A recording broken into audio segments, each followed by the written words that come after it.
Imagine being dragged from your home in the dead of night with no knowledge of your fate.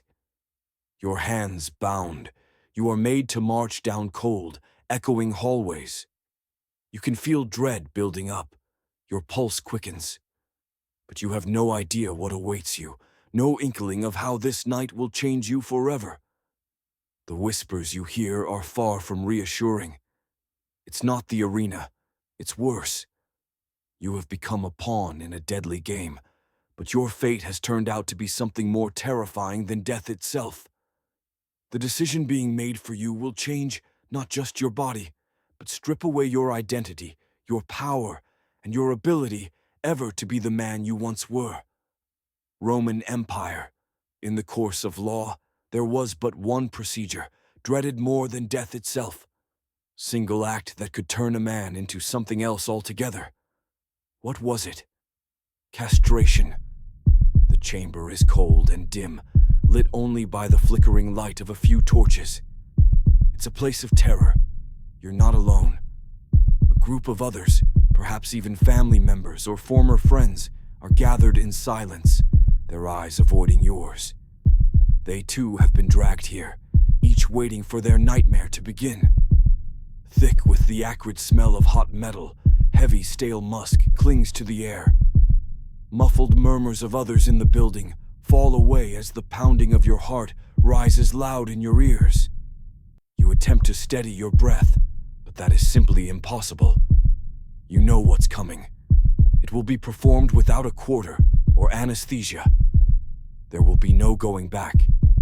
The very second the castration begins, there's no going when the realization hits. Your life as you knew it is over.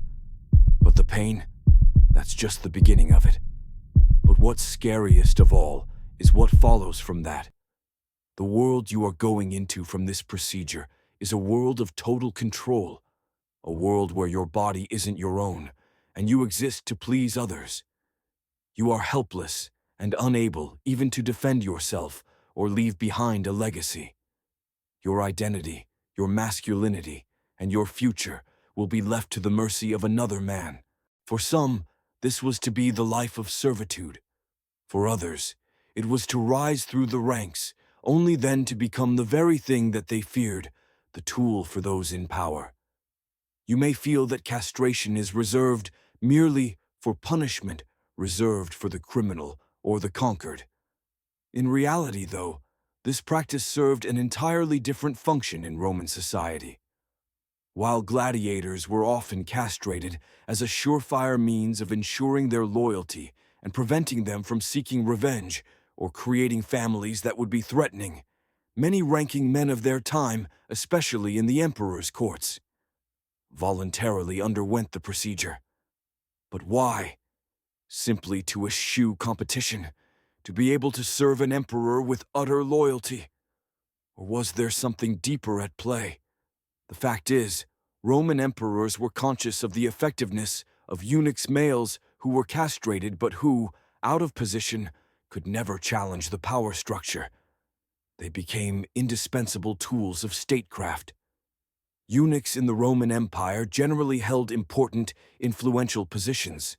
They used to be advisors, diplomats, and even sometimes very high-ranking officials in the imperial court. One of the most famous examples is the eunuch Narses, who was a general under Emperor Justinian in the 6th century.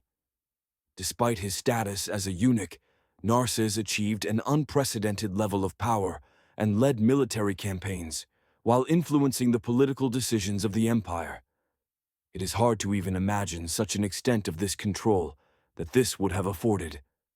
In castrating, the emperor made sure one of the closest sets of attendants to him would have no heir, no family, and no life beyond their service to the state.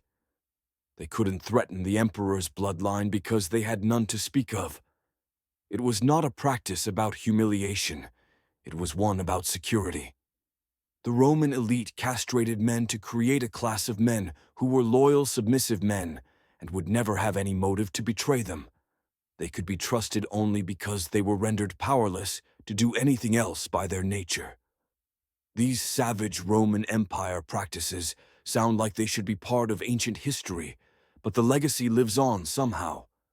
That the Roman elite would go to castration to make sure of a position of power, taking away the potential for people to create offspring, start a family, and leave a mark, speaks to the darkest side of humanity, the desire to control at any cost. But in such discourses, the real lesson is that of resilience and identity. A certain number of eunuchs managed to rise through the ranks and hold great power in their right as men, per se, but stalwarts nonetheless, in demonstration of the fact that, in worlds engineered to the greatest extent to remove an individual's agency, the will to survive and build newfound power can still bloom. In our lives, power means control, but no longer about a change of others themselves. It is the ways whereby we try to get on top through our words, our resources, and our influence. The big question then is, how far will we go to find a place for us at the top? We are all formed through forces of power, but we can elect how to relate to these.